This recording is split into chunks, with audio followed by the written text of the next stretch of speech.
Dear students, already we have started designing a learning system. In that there are 5 steps. First 2 steps already we have discussed in the previous class. That is first design choosing the training experience and how to choose training experience, whether we are using indirect method or direct method, and then choosing the target function. These things the last class only we have discussed.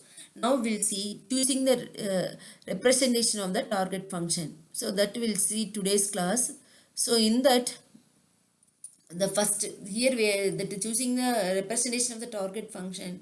Not to explain this one, we have taken the checkers learning problem. In that board state, we have to define all those things. So there will be a 6 states. They are defining we want to represent the function, no? So we are making that the value board features that x1 is there will be a number of black and red pieces. So x1 will be the number of black pieces in the board, x2 will be the number of red pieces, x3 will be the number of black kings, x4 will be the number of red kings, and x5 will be the number of black pieces threaded by red. Then x6 will be the number of red pieces threaded by black. Okay, this is a thing. This we have taken. These are the board features. Then based on the thing, we are representing the linear function v cap dip of b. This is the function.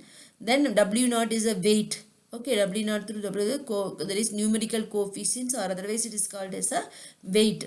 So w naught plus w1 x1. x1 already we know, x1 is the number of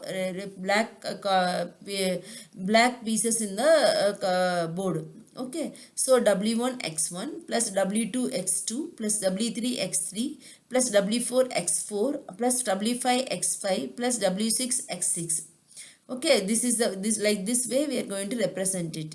So we'll see that based on that w1 or w1 w2 defines the importance of that variable. What is the weightage we are giving for each and every variable x1 x2 x3 etc.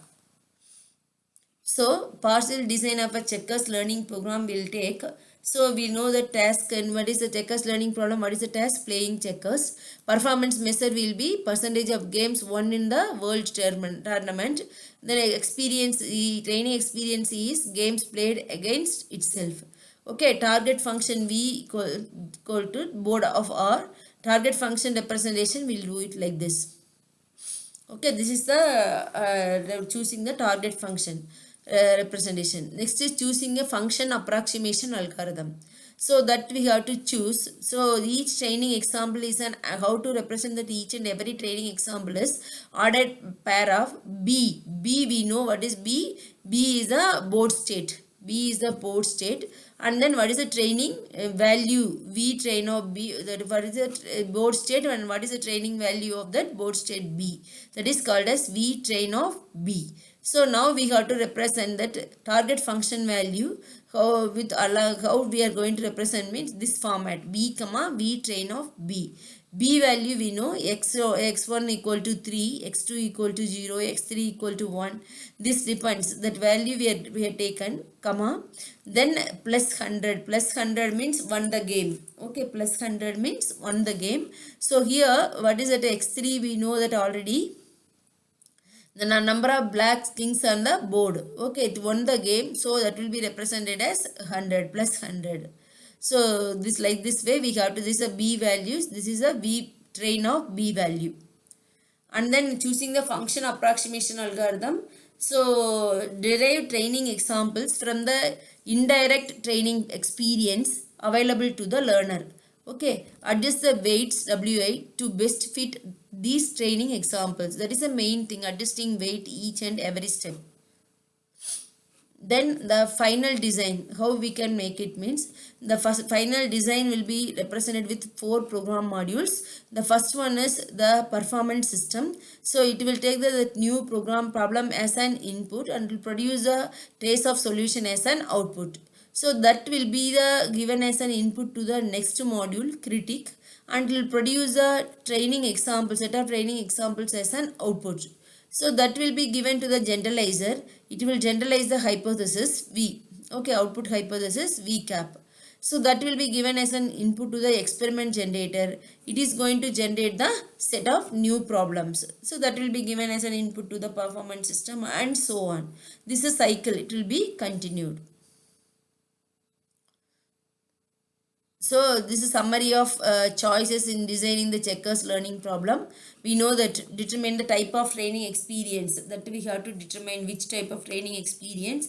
Then there is games against experts, that is games against itself, table, there is games against experts, that is for example with the teacher playing expert, otherwise game against itself. We will only play the game, but the system chess game and all we are playing, no, we will only play the game, from that we can understand. And table of correct moves will be there. By referring that we can do the next move, we can identify the best move in the next. And then a target function we have to define. Then next is representation of linearly learned function, that how to polynomial representation is used, linear representation is used. Then either we can use artificial neural network also. Then next learning algorithms should be identified, determined, that is gradient descent, linear programming and so on. Okay, the design will be completed. So like this way we have to do it. Yes. So now I think you people may be understood about designing a learning system. So with that 5 steps, the first one is choosing the training experience, and then next is choosing that the first is training experience, we have to choose it.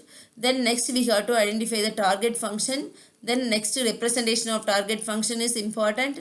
Next is function approximation algorithm we have to choose. Then final design we should make it. Okay, this is one of the expected question in this module. So please understand the things step by step and do it. Thank you.